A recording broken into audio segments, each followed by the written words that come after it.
Today we are going to do lesson 4 of your literature book. The name of the lesson is The Story of Dr. Dolittle. This is a story about a doctor who learns the languages of animals and becomes the best animal doctor. Once upon a time, many years ago, when our grandfather were children, there was a doctor and his name was Dolittle, John Dolittle, MD. MD means he was a proper doctor and knew a whole lot. He lived in a little town called Puddleby on the Marsh. All the folks, young and old, was known to him, and whenever he walked down the street in his high hat, everyone would say, "There goes the doctor, he is a clever man," and the dogs and the children would run and follow him. Even the crows that lived on the church tower would cow and nod their heads. The house he lived was on the edge of the town, was quite small, but his garden was very large and has a wide lawn, stone seats, whipping willows hanging over. His sister, Sarah Dolittle, was the housekeeper for him, but the doctor looked after the garden himself. He was very fond of animals and kept many kinds of pets. He had goldfish, he had rabbits in the pantry, white mice in the piano, a squirrel in the linen closet, and a hedgehog in the cellar. He had a cow with a calf, an old lame horse nearly 25 years of age, chickens, pigeons, lambs, and many other animals.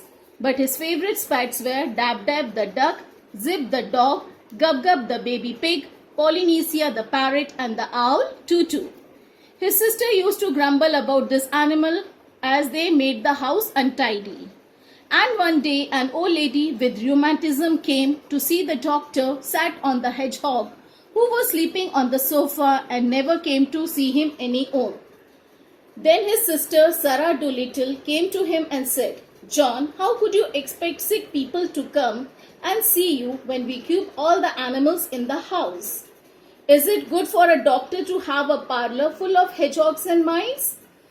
So everyone is leaving you and no one is coming to see you how sick they are. We are getting poorer every day."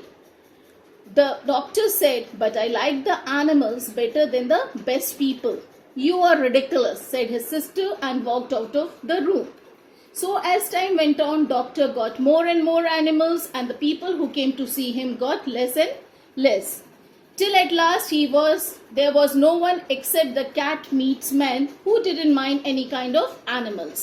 But the cat meat man wasn't a rich person and he became sick only once a year, that is at Christmas time, and he used to give doctor 6 pence for a bottle of medicines. 6 pence a year wasn't enough to live on, and so the doctor has been using the saved monies. So he kept on getting still more pets, and of course it cost a lot to feed them. The money he had saved grew little and little. Then he sold his piano. Then the money began to go off, so he sold his brown suit that he wore on Sundays, but he still became poorer and poorer. Now when he walked on the street in the high hat, people would say, "There goes John Dr. Dolittle, MD. There was a time when he was the best known doctor in the West Country. Look at him now.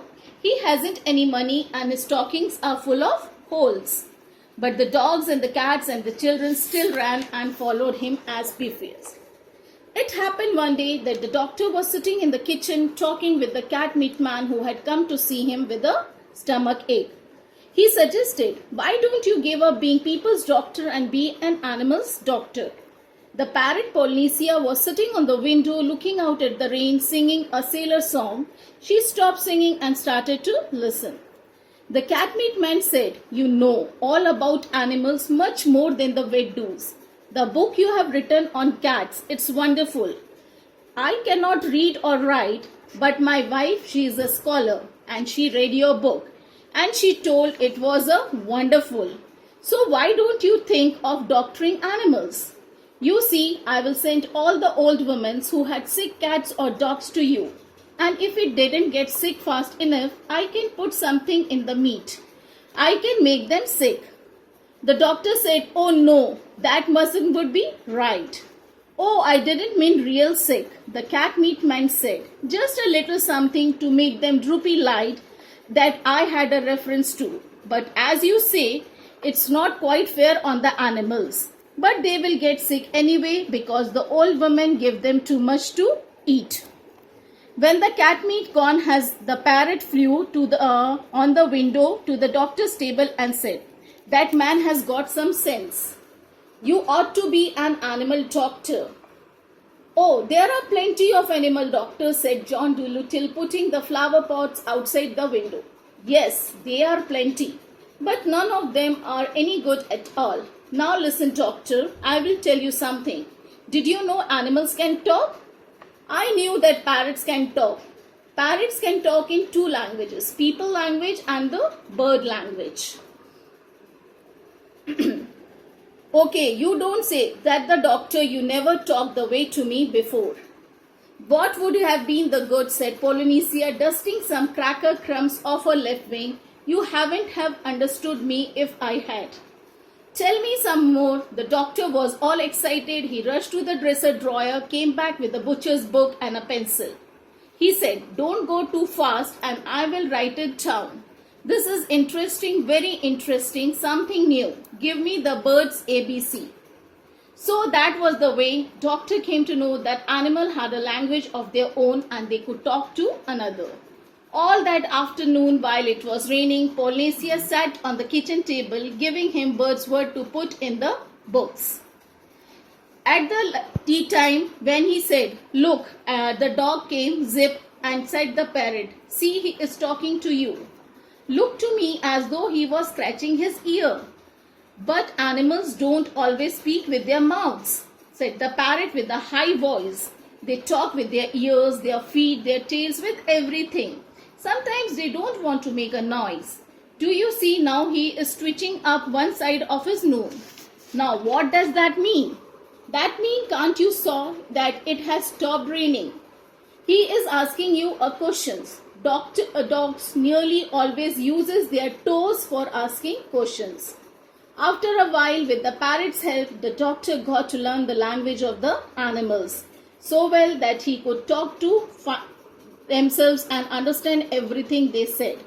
Then he gave up being a people's doctor altogether.